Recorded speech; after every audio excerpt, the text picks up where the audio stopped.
هو هيبقى صعب بس الفكره ان انت اولا لازم تفهم انت ناوي تشتغل ايه. يعني دلوقتي مجال الميكاترونكس موجود في كل حته، في مجال التصنيع الآلي، في مجال السمارت هومز اللي هو المنازل الذكيه او المنزل الذكي زي ما بيقولوا، يعني في مجالات كتير موجود، في مجالات البرمجه.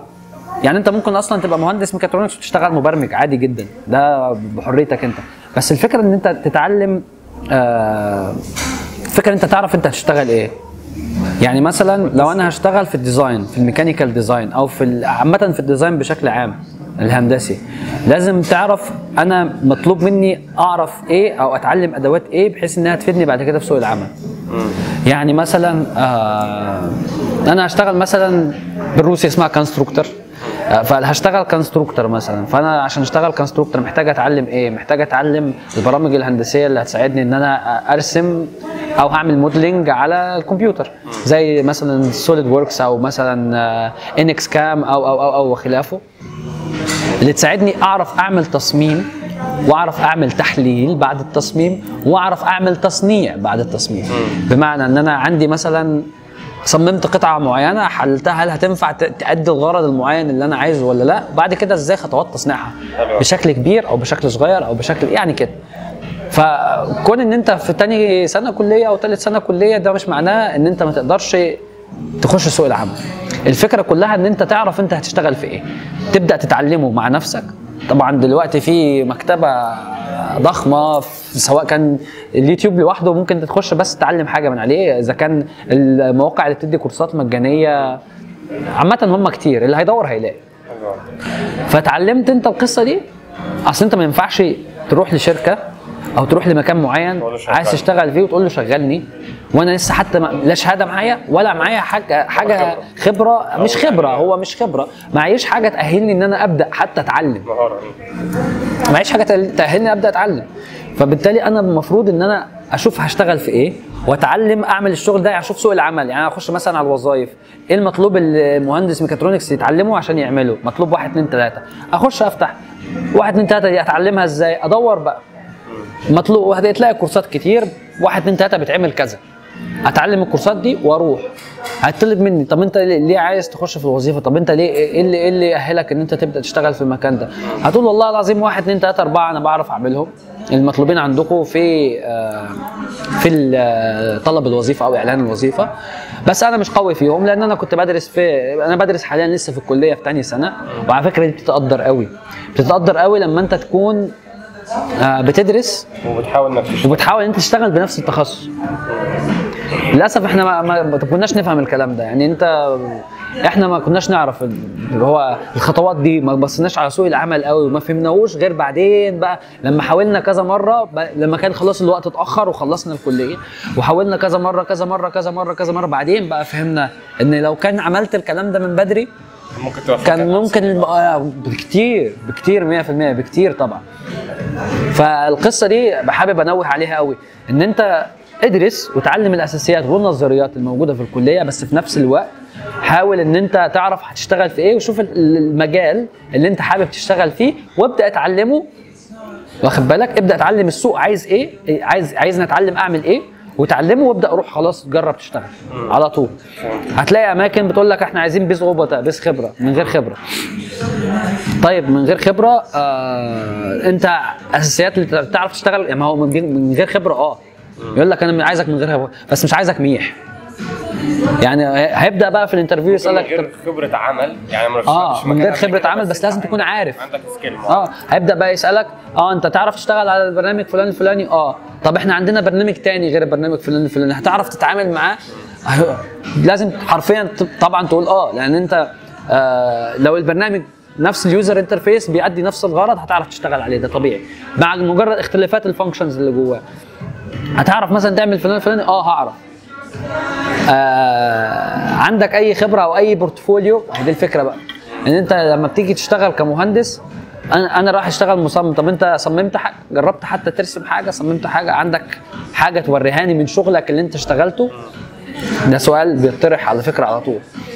لازم تبقى دايما مجهز الحاجات دي، مجهز بورتفوليو، زي اللي بيشتغل في الديزاين يبقى عنده بورتفوليو، بس البورتفوليو بتاعه عباره عن لوجوهات معمول لها فاهم انت ازاي؟ فنفس الفكره انت كديزاينر لازم يبقى عندك بورتفوليو.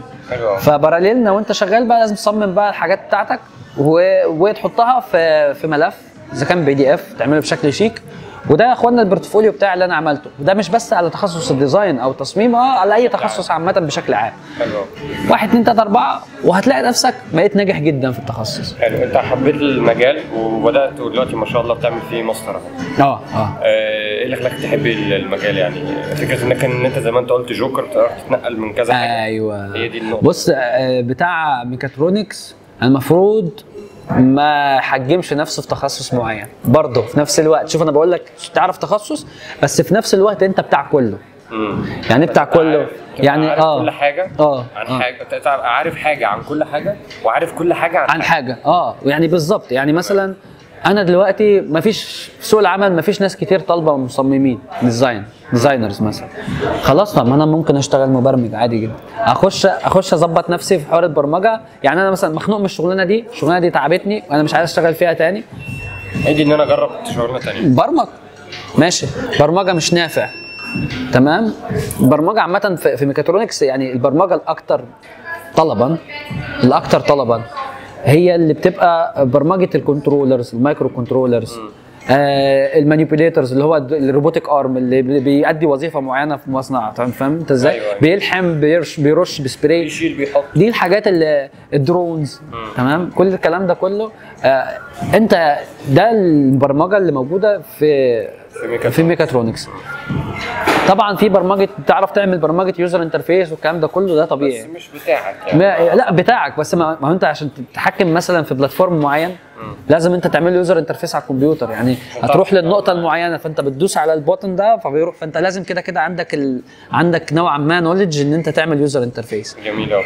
فاللي انا عايز اقوله ان انت جوكر، يعني انت تعرف تشتغل في كل مكان وفي اي مكان، بس هينقصك حاجه واحده بس، ان انت تكتسب الخبره السوقيه المطلوبه ان انت تعرفها في الحته المعينه. ده جميل قوي. طيب تخصص غير حاجه في شخصيتك؟ حلو. خلاني مجنون شويه والله. كل المهندسين حرفيا لسعه، يعني ما فيش مهندس سوي نوعا ما 100%. يعني ليه؟ لان انت مضغوط طول الوقت، انت طول الوقت شغال بضغط. يعني الهندسه مهنه مهمه جدا، مهنه مطلوبه جدا، بس هي بتضغط الانسان.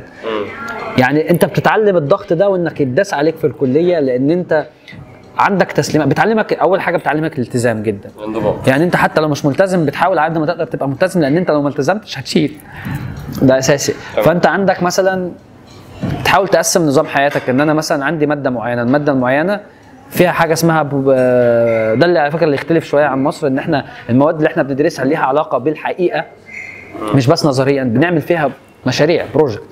يعني في مصر مثلا الموضوع مختصر ان انت مشروع التخرج اللي انت بتعمله ده الاخير، لكن غير ده انت بتعمل في الكليه وانت بتمشي في الكليه مشاريع مقاربه جدا، يعني تعتبر هي مشاريع التخرج بتاع الطلبه، وانت مش بتعمل واحد، انت بتعمل في السمستر او في السمسترين تقريبا 3 أو 4 على حسب عدد المواد وعلى حسب نوع المواد. يعني مثلا في ماده اسمها ثيوري اوف ميكانيزم في ماشين، اللي هي ثيوري اوف ميكانكس بالانجلش، اللي هي نظريه الالات والادوات بالعربي، ما علينا.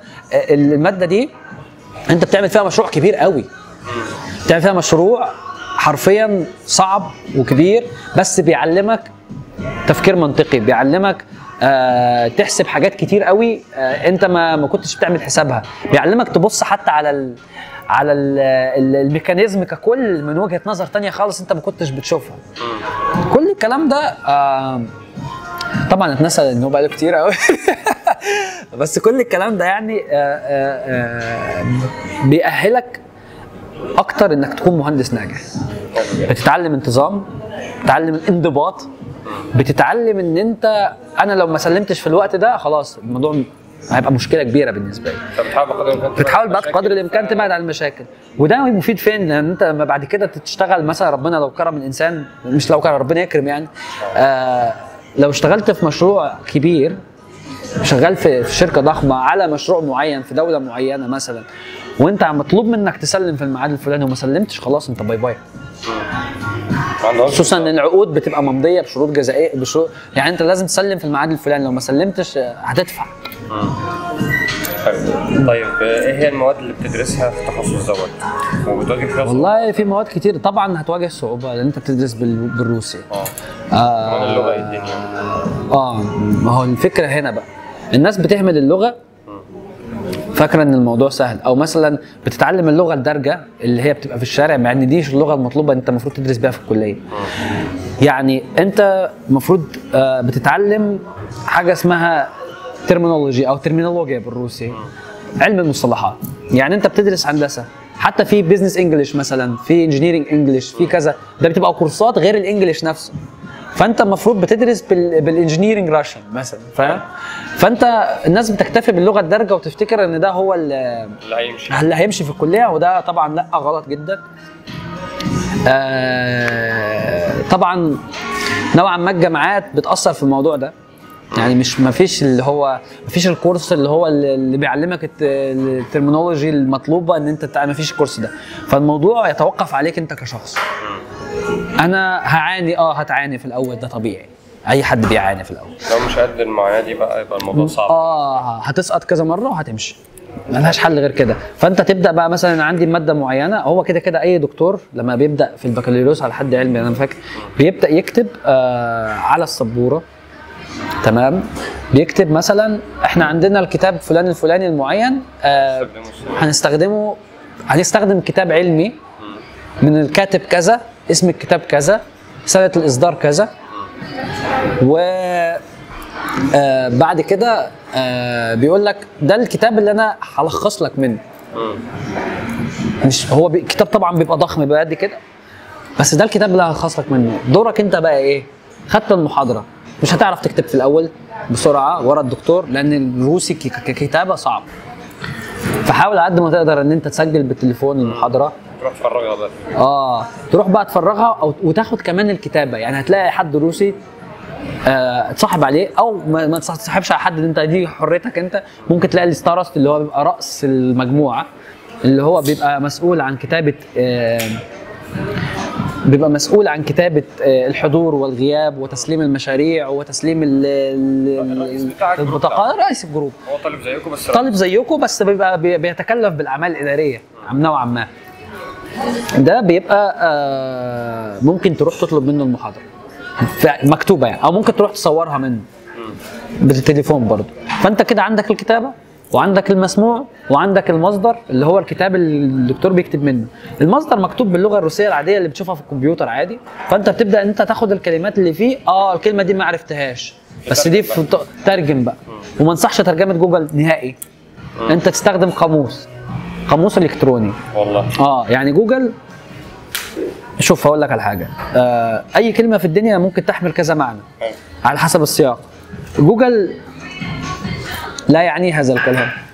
يعني مثلا لما انت بتيجي تترجم ممكن السياق يكون في المعنى يعني شيئا معينا، وجوجل يقدمه لك بطريقه ثانيه خالص تبوظ المعلومه، ودي عن تجربه.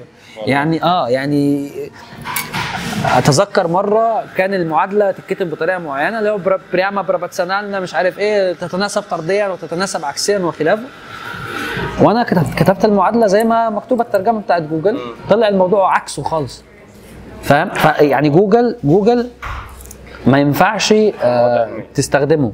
تستخدم قواميس معينه، قواميس موجوده كتير دلوقتي. القواميس الالكترونيه موجوده اللي هو بيبين لك تصريفات حتى الكلمه في الحالات الاعرابيه المختلفه، بحيث تفهم ليه استخدمنا الحاله الاعرابيه دي في الجمله دي، فبالتالي تقدر تنسب ليها المعنى. حلو. يعني توضح المعنى بتاعها على حسب حالتها الاعرابيه، ودي اللغه الروسيه عامه يعني عباره عن حالات اعرابيه كتير، فانت حددت الحاله الاعرابيه، حددت المعنى، خلاص انت كده فهمت. جميل.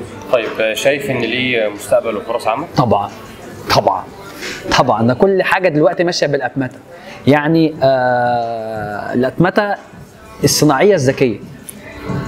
بص، اي منشاه دلوقتي لو مثلا بصينا على مصانع السيارات هتلاقيها كلها اغلبيتها خطوط الانتاج بتاعتها ما فيهاش عمال يدويه، الا عماله يدويه الا قليل قوي.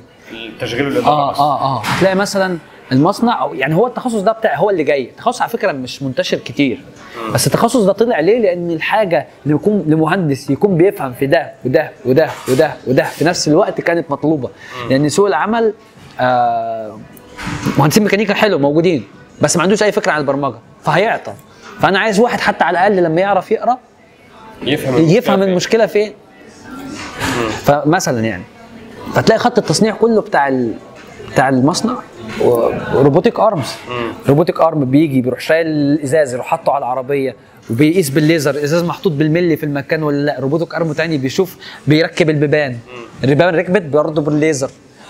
روبوتيك ارم تاني بيعمل بيشيل القطع بيركب الكونسول اللي جوه من جوه، بيركب التابلو. واحد تاني تلاقيهم وكلهم شغالين في نفس الوقت مع بعض، وفي نفس الوقت ما فيش واحد فيهم بيخبط في التاني، يعني متبرمجين. اتمته كلها اتمته. فده شغلك انت فده حاجه من الحاجات، يعني التصنيع مش هيقف، التصنيع دايما شغال. فاتمته التصنيع هي اللي بتفرق من بين دوله ودوله. انت تقدر تعمل لي كام نسخه من القطعه المعينه دي في قد ايه؟ اتمته. تمام. مش بس الاتمته في تصنيع السيارات عامه، الاتمته في كل حاجه. هتصنع طياره، هتصنع وات ايفر، هتصنع ايه؟ يعني مثلا يعني عامه في مجال الميكاترونكس اتمته. هنبص للمنازل الذكيه السمارت هاوسز، سمارت هومز، هتلاقيه برضو مهندس ميكاترونيك هو اللي بيعمله. حرفيا موضوع كنترولر، برمجه، شويه ريليات، شويه اون اوف سويتشز وخلاص الموضوع انتهى. انت كده عملت سمارت هوم. لو بصينا يعني احنا خلاص عندنا التصنيع. اي حاجه هتتصنع محتاجه اتمته، محتاج مهندس ميكاترونكس. الموضوع انتهى. المنازل الذكيه الجديده، وخصوصا انت شفت مثلا برج الخليفه مش بيلف طبعا، ما بيلف فيه دور او دورين بيغير الفيو بتاعه. ممكن اكون غلطان بس في بيوت كتيره شفتها كده. دي الفكره بتاعتها واللي بيعملها مهندس مدني معاه مهندس مش عارف مين، معاه مهندس ميكاترونكس. موجود في كل حته. الدرونات مثلا اي نعم الدرونات دي داخل فيها كذا تخصص، بس انت برضو بتفهم فيها. لازم تكون بتفهم فيها. ليه لا لازم تكون بتفهم فيها؟ لان انت الموضوع كله عباره عن كنترولر، 4 مواتير على حسب نوع طبعا الدرون يعني. تمام. سنسورز واصله على الكنترولر، فلايت كنترولر واصله على الكنترولر برضو الاساسي. طارت. مين بقى اللي رابط مهندس ميكاترونكس بيهم كلهم؟ في كنترولر وفي موتور محتاج ان اتحكم فيه. فدي كل اغلب الاجهزه الالكترونيه اللي موجوده دلوقتي، يعني اللي هي الصناعيه نوعا ما، سواء كانت مؤتمته او غير مؤتمته، موجود فيها موتور، وموجود فيها عقل الموتور، وموجود فيها يعني الاداه اللي بتستخدمها عشان تحقق غرض معين. فكل ده كله مع بعضه ميكاترونكس.